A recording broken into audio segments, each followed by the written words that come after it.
भाई एक गाना ट्रेंडिंग में बहुत चल रहा है, उसका क्या कहना चाहिए?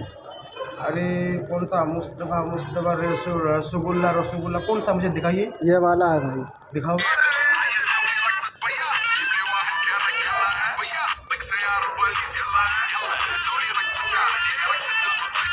इसको एक मिनट रुको। हाँ, इस गाने का मतलब क्या है पता है? हाँ भाई। इस गाने का मतलब अभी किसी को मालूम नहीं पड़ा है। इस अच्छा। गाने का मतलब क्या है? हाँ जी। ये बोलता है, गांड फटे तो हाजमोला, आजे तू सतमोला, अच्छा भाई। ठूस ठूस के खा ले रसगुल्ला, ठूस ठूस के खा ले रसगुल्ला। अच्छा भाई। यही गाने का इसका मतलब है। ये अच्छा। अपने हिंदुस्तानी गाना नहीं है, ये हाँ। पाकिस्तानी गाना है। अच्छा। बोलता है, ठूस ठूस के खा ले कोलकाता रसगुल्ला। अच्छा भाई। ठीक है, रसगुल्ला ठीक। कोलकाता से फेमस है ना। हाँ जी। हाँ, तो ये कोलकाता का ये पता नहीं कौन कौन सा भाषा में, ये जो अफगानिस्तान, ये कौन सा हमारे इंडियन का नहीं है। हाँ। इंडियन का होता ना, तो हाँ। ऐसा बनता। बताओ क्या है?